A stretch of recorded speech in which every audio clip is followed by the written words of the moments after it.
This program is produced by Eagle Mountain Apostolic Resource Center. To find additional episodes of this program, as well as other content, visit eaglemountain.tv. How many muscles does it take to smile? 310. Wow. I was going to go with more like 15.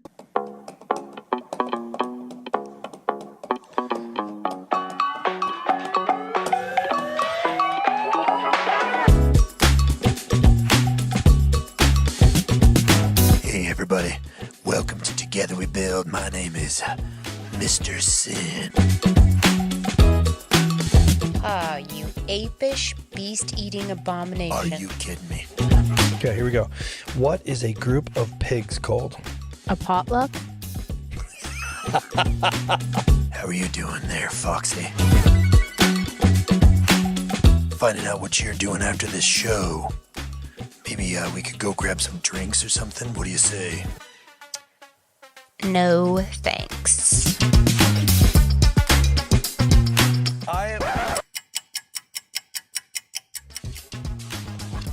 I for sure will go in there to get that. Give me that thing. No, it's not safe in my shirt. Right here. From you. Hey everyone, welcome to Together We Build. My name is Chris Behnke. I'm here with Prudence O'Hare, and I'm here also with Kim Sorrelle.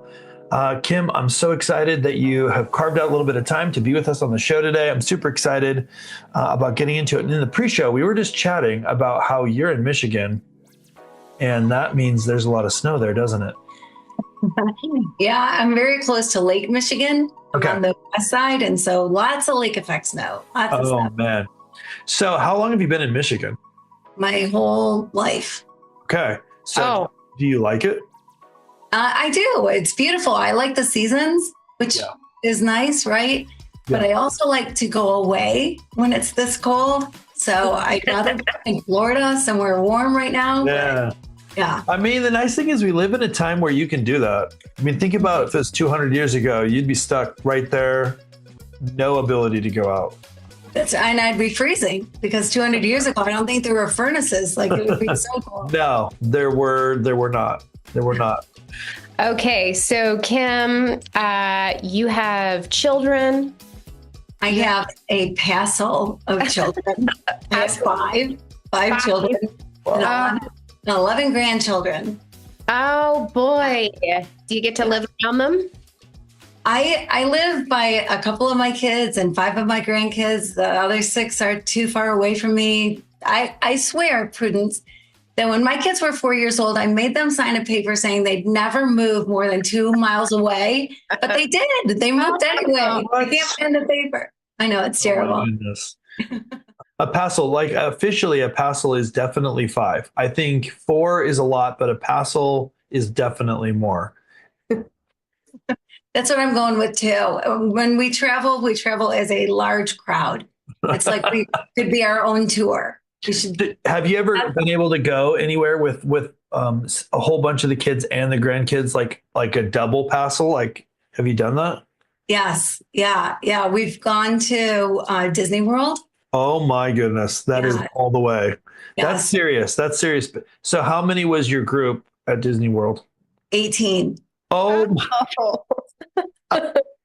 my goodness. Amazing. Did you do the whole same colored shirt thing?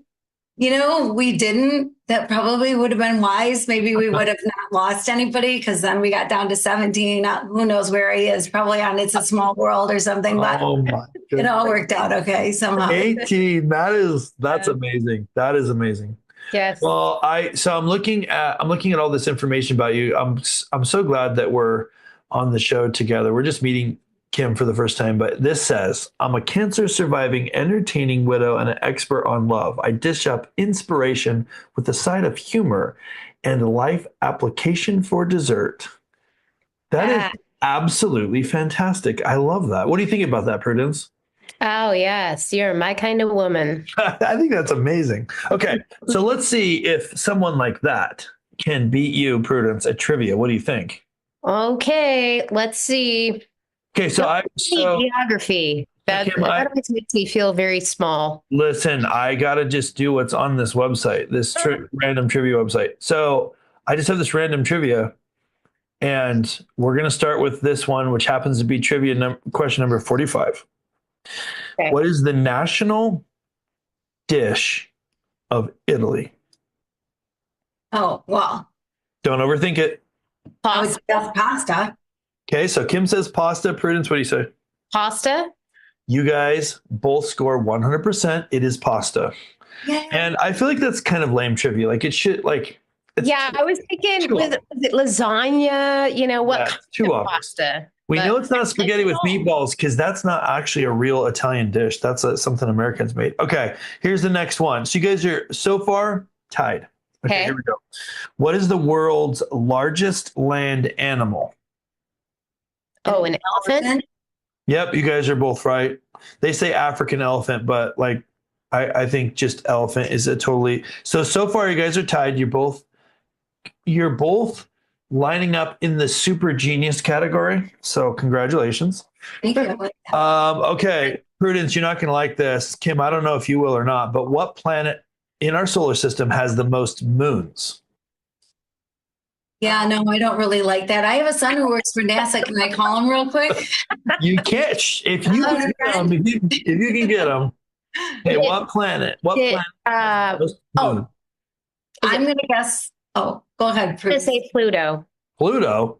I Yeah, mean, It's not a Pluto. planet anymore, Great but that's question. Great guess. That's Great a great. guess, I was great going to say Nice. maybe, See, don't even ask me Yeah. a question because I'm not even, like, I'll make something up.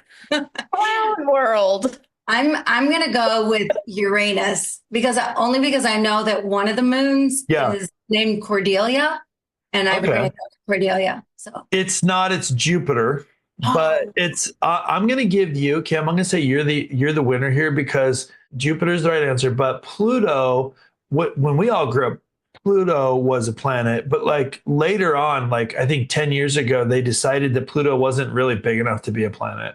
I missed that memo. So it doesn't. Not only does it not have any moons, it's not even a planet. So exactly. Well, and I think Pluto actually is Mickey Mouse's yellow dog. that's correct. That's okay. Last one. This is your chance to make a comeback. How many muscles does it take to smile? 310.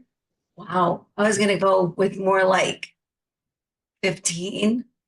All right, Kim again wins. Even though the answer is 17, it is significantly more accurate than 310. That's awesome. So, Getting things wrong, though, helps me learn. okay, what's the answer? Next time, 17. 17. Okay, I got to pull up Google real quick. How many muscles does it take to frown? Oh, 11. So it takes more muscles to smile. takes more power to smile. I feel like it should be the opposite because then you could Yeah. use it, right? You could say, oh, it takes less muscles to smile. Yeah. That's one you can't use with the grandkids, Kim. You can't say takes less muscles to smile because it doesn't. It takes less muscles to frown. Let's get it. You guys want to get into the actual topic and get off this trivia? Yes. Okay. Yes, we Let's do. do that. Let's do that. Okay. All right. So Kim, I'm excited to dig into this. I think one of the most overused things in today's language is the word love, and I feel like you're someone that has written about it, talked about it, really dug into it, but you do it from the standpoint. I think we'll find out. I think of a more real, practical, and lighthearted approach. And I'd love for you to just kind of set the stage for us, and then we'll just leapfrog from that. When we think about love in today's society, what are we missing? How should we be thinking about it? Yeah, but before you do that, Kim, tell us a little bit about who you are and what drove you to learning about this and finally delivering to the world a book on it. Well, the reason that I wrote this, the reason that I lived this, did this journey is I was diagnosed with cancer, and 4 months later, my husband was diagnosed with cancer. Oh, And 6 weeks later, he passed away. And he was such a great guy. He was the guy that chased God his whole life. Like he just wanted more and more and more. And I wanted to know that I was living a life that would honor him. And so I thought, well, gosh, how do I do that? I was 47 years old and single, like so unexpected. We were going to be those 90-year-olds sitting on a porch drinking lemonade or whatever 90-year-olds do on a porch, right? Yeah. And so I had to figure it out. And so I thought, well, if I could understand love, truly understand it and live it, like that would be the way to live, because God is love. Not God loves, God is love. Created in his image. So that means we're love. But what does that mean? So I started investigating, like looking it up, and everybody, I think really you could put 12 people in a room and get 12 different answers to what is love. Yeah. So I decided I would do a deep dive and take 1 Corinthians 13, love is patient, love is kind, does not envy, does not boast, etc., and take one word or phrase a month and figure out, well, what is love that is patient? What is love that is kind? Wow, that's and cool. Yeah, and I was in Haiti the majority of the time I was working on it. So it kind of made things a little more interesting. But what I found out just blew my mind, changed my life. Wow. So now I got to ask, why were you in Haiti? For how long were you in Haiti? Well, when I was able to finally physically go back to work, I'd been working for a nonprofit. And so I went back into the nonprofit world. And so I started January 1st, 2010. I was finally able to go back to work. And 12 days later, there was an earthquake in Haiti that killed 200,000 people. So within 2 weeks, I was there in Haiti. And then for the next 7 years, spent at least part of every month in Haiti. Wow. That is amazing. That is amazing. That gives you an incredible perspective on everything going through that. Yeah, that's a tough place to go. We've both been there, and it's not an easy place to live. No, it sure isn't. It is a tough place to go, but I love it. I love the people, right? It's all about the people wherever you go in the world. And awesome people, but yeah, very tough place to live. Yeah. Do you still go? Well, it's been so dangerous. Right now, gangs have taken over the country. And so I haven't been in a few years just because they killed the president a couple years ago. Yep. Like it's just gotten worse and worse and worse. And so I feel like if I go, I'm kind of a target, right? For kidnapping, for whatever. So I put everybody I know's life in danger if I were with them. So no, I have not gone. I can't wait to be able to go back again and things settle down. Yeah. Yeah, that's amazing. I think one of the most powerful things when you're trying to press into something new, learn something, at a deeper level, like going after this concept of love the way that you did, things that give perspective like that really heighten your ability to do that. So that's super cool. So one of the things that you've kind of said is love kind of it affects absolutely everything, and understanding that is so important. Can you speak to that? Can you explain what you mean by that? Yeah, well, one of the things that I discovered about love is quite often we think it's a feeling, right? And that's what it is. It's something you can fall in and out of, and it's something that you feel. And I realize that's not what it is. Like if you watch a scary movie, I don't know if you guys have ever watched a scary movie, and then that night you go to bed and you hear every creak and every bump and you're scared all night long, right? Yeah. But that's fear, which is a feeling, an emotion, and that goes away. Otherwise, we'd be scared every night to go to bed. But love never goes away. Love is with you always. And it really is who you are. It is walking, talking, living, breathing. It is who you are, and how you walk it and talk it and give it is up to you. Yeah, man, that's so good. That is so good. Prudence, did you have a question? Looked like you were going to ask something. So, how did this study and new revelation on love, how did this change just how you did life? And like, was it like a quick change? Was it slow change? Was it just like after all of these different revelations, you're watching yourself become a different person? What was the actionable steps of all of that in yourself personally? Yeah, that's a great question. So I started out with Love is Patient, and I worked on it all month. So then when I got to the next month, I was working on what I found out about Love is Patient, and then the next month working on Kind and Patient. And so yeah, there was certainly this evolution that I went through figuring it out, because I think we're taught like one thing about love that helped me to really get my mind around it and then really be able to just walk it the way it should be is that I discovered, it's going to shock you, but I discovered that we only control ourselves. We don't control anybody else. Right. And so, you bring a baby home from the hospital, you have all the control. You decide when they eat, when they take a bath, right? But then 5, 6, 7 months later, your Tupperware is all over the kitchen floor and pots and pans are banging, and you've realized you've lost all control and you never get it back again. And that's the truth throughout our whole life. We only control ourselves. And, sometimes you hear love's a two-way street, or you give love to get love. And it's not. If you are giving love, thinking that then love will come back to you, then you're expecting it a certain way and you're setting yourself up for disaster. So I think that really hit me, that love is 100% on me. And it doesn't have anything to do with how I'm being treated, how anything else is going on in life. It is 100% on me. Yeah. Is there some things that you found that you thought was love, but then realized it wasn't? Was there some revelations of that? Yes. Yeah, for sure. For sure. And I think a lot of it goes back to love being transactional.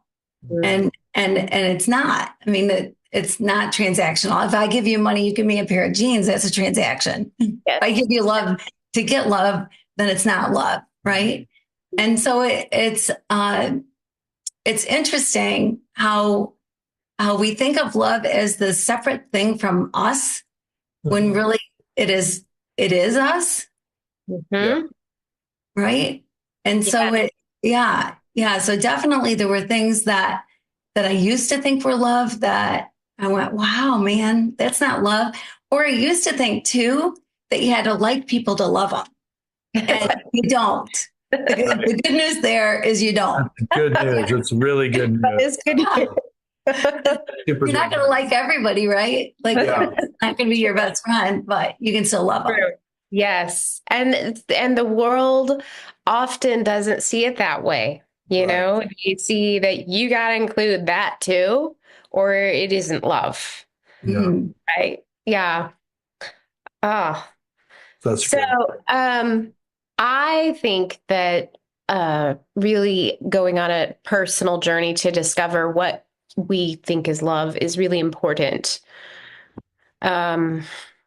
Just because it seems to be very much the basis of who God is overall, that is why he did everything that he did for us, right? Is that foundational piece of love, and is so many different aspects to who he is and what that means.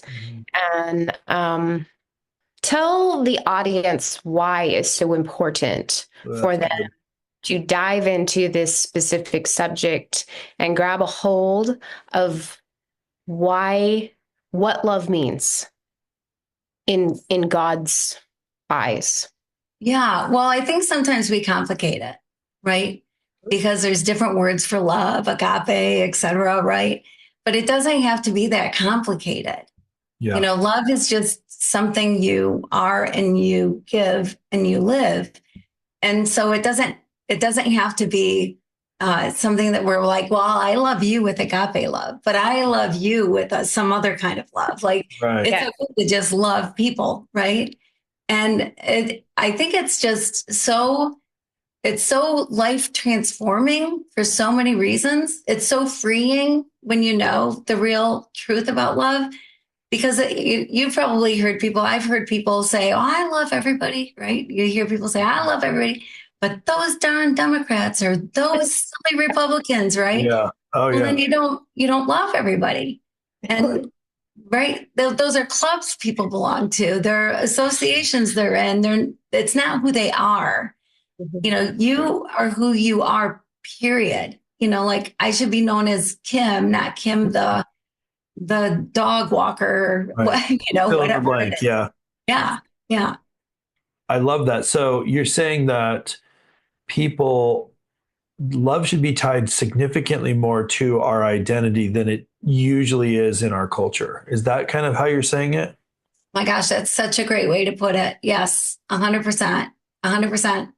Yeah. And I think what goes along with that too is, we're not supposed to judge people, right? Right. And so letting people be who they are, right, giving people grace and mercy and love and everything good, and let people be who they are. You're not going to change them anyway, right? Like, right, totally. It's a slow move to change anybody, and then you can get that grace back at you and be exactly who you believe you're created to be.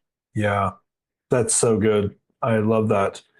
So it kind of ties into this, one of the things that I see on your website, which by the way, we'll put the link to Kim's website on the show notes. But if you're not where you can get to that, it's just kimsorrelle.com, which is SORRELLE.com, kimsorrelle.com. But on there, you have this thing where you say this 14-day love challenge. And I just clicked on it and I'm just looking at it. But so why did you set this up this way? Tell us about this, because I haven't done it, so I'm not positive, but I feel like it's a perfect expression of kind of what we're talking about here. Yeah, well, the reason I did it is, first of all, the very first thing that I figured out about that whole beautiful poem, Love is Patient, Love is Kind, whatever, because I dedicated a year. I thought I'll dedicate a year, which I have to confess that I have a hard time committing to an entree when I go out for dinner. So to commit a year to something was a huge stretch for me. But then I found out there are actually 14 is's and isn't of love. So it took me longer than a year. And that's why the 14-day love challenge. So each day is one of the things in there. That is so cool. So in this challenge, not to get too off on the challenge, but in this challenge, what do you do? So it says day one, love is patient. And what do you do? You have to go through something, read something. How does it work? Yeah, it's short. It's easy. But I describe what love is patient means. Because another thing I found out is that you put love is or love is not in front of anything, and it changes the meaning. So like we know what patience is, right? You're not yelling at your 5-year-old because you're trying to get to church and they can't find their shoes, or, whatever, you're being cool in a traffic jam. But love that is patient is entirely different than just patient. Right. Oh, that's super good. I love that. Yeah. So if you're listening to this and this is interesting to you, you feel like you need to dig into kind of understanding love at a deeper level, I would encourage you to go through this. It looks really awesome. Prudence, did you have another question? Because I have some questions here also, but I love talking about this because I think there's such an incorrect understanding of the depth of what love really is in our society today. And it's really limits us from having a good understanding of God, having a good understanding of ourselves. And I love that you talk about it that way. Prudence, did you have a question? I don't really have a question at this moment. But yeah, I would say that the idea of love that society has produced has been very confusing. And of course, I believe all done on purpose for Yeah. to derail who God really is. Yeah. Yeah. I think, I was just, as you were thinking this, I was thinking, a lot of people say that love is the answer to everything. And immediately as I was thinking that, I was thinking of is it the Beatles? All you need is love. That's the Beatles, right? Yeah. And then, that's just kind of this really hollow, not accurate sediment in the Beatles song. Like what that kind of mentality is kind of in a lot of ways the opposite of love. And what I hear you talking about, Kim, is kind of this more an expression of how God has designed us that is kind of in alignment with who we are, that just is like we are love expressed that way. Is that a good way to think about it? Like, how would you say that? Yeah, I think that is a good way to think about it. There was a whole WWJD thing, right? That everybody was wearing a bracelet or they had a bumper sticker or something. Yes, remember it. Yeah, yeah. But Jesus is different to everybody. So to some, he's a heretic. To some, he's a prophet. Even among Christians, Jesus is looked at differently. To some, like me, he's love and light and peace and everything wonderful and great. But to other people, he's a angry God with a heavy hand, right? But love is universal. And so instead, if you said, what would love do? And then live your life that way, answer that question that way, then we should all be doing the same thing. I love that. So you're saying you can help people with kind of an inaccurate picture of who Jesus is, have a better picture of who Jesus is by helping them understand that he's actually the perfect expression of love. Is that really what you're saying? Yes. My gosh, I need you to just live in my head because you express things so well and so clearly. Thank you. So I guess with that in mind, there's going to be people that are listening to this like, oh, that's so cool. Yeah, Kim's got that figured out, but I don't see how this is practical to my life. How should this be expressed? What is the right way to express this in a practical way? I think there's a lot of answers to that, but like one, if I only would have done the first month, if I only would have done Love is Patient, my life would be changed right then. And it's because love that is patient recognizes that this moment right here, right now is the most important moment of your life. What's in the past is in the past. What's in the future is yet to come. This is the most important moment. And people are the most important thing, more important than the computer or Facebook or anything else. It's people. And so whoever you're with in this moment should get your complete full attention. That's love that is patient. And I gotta admit, I stunk at this. Like I thought I could be deep in conversation while thinking about a soccer game that was later or what I was gonna make for dinner, what meetings going on. And I soon realized that I was wrong because I would assume people would say something based on what I knew about them rather than actually listening to what they were saying. And when I stopped and really focused and listened, I heard things I never would have heard before. Wow. That is massive. So what I wrote down was this moment is the most important moment. This moment should be an expression of love. But as I'm kind of thinking that through, it's more like you said a bunch more too. You said, it can't be focused on the past, can't be worried about the future. And then both of those two things I think are really critical to what you're unpacking, which is like, if I'm focused on the past, then the enemy can come in and use that against us to reverse our expression of love. by telling us all the things we did wrong or the mistakes we made, or we should have done this, we should have done that, kind of like looking at things that don't matter because like you can't change it. And then if you're worried about the future, then you're kind of like putting your faith in something that hasn't even happened yet in a way that also kind of corrupts your ability to express love in the present moment. So what I don't hear you saying is it doesn't matter what you've done in the past. It doesn't none of that matters because you got to learn from that. You got to grow from that. You got to gain maturity from all that. And you're not saying that you shouldn't think about the future because none of that matters. You're not saying that either. You're saying I can't let those things define because they've already happened or they haven't happened. But right now, how can I actually be an expression of God's love to the people I'm with? And I think that that's hard to do because it's pretty easy to get frustrated with the things we've done wrong. We've gone too slow. We should have made a different decision or whatever it is, or be super worried about all the uncertainty. There's so much uncertainty out there. There's so much to be worried about. But it sounds like what you're saying is all that stuff's kind of a distraction from what's in front of you. And what's in front of you is how God's asking you to express that love. Am I reading into it too much, or what do you think about that? Well, I think you're mostly right. I think that you can get so caught up in the past, or you can get so worried or caught up in the future, and that can be destructive. There's no doubt about it. But yes, absolutely, learn from your past, grow from your past, and plan. It's perfectly fine to plan. Your plans can change, but it's perfectly fine to plan. But when you're thinking of those moments, you're not with a human being.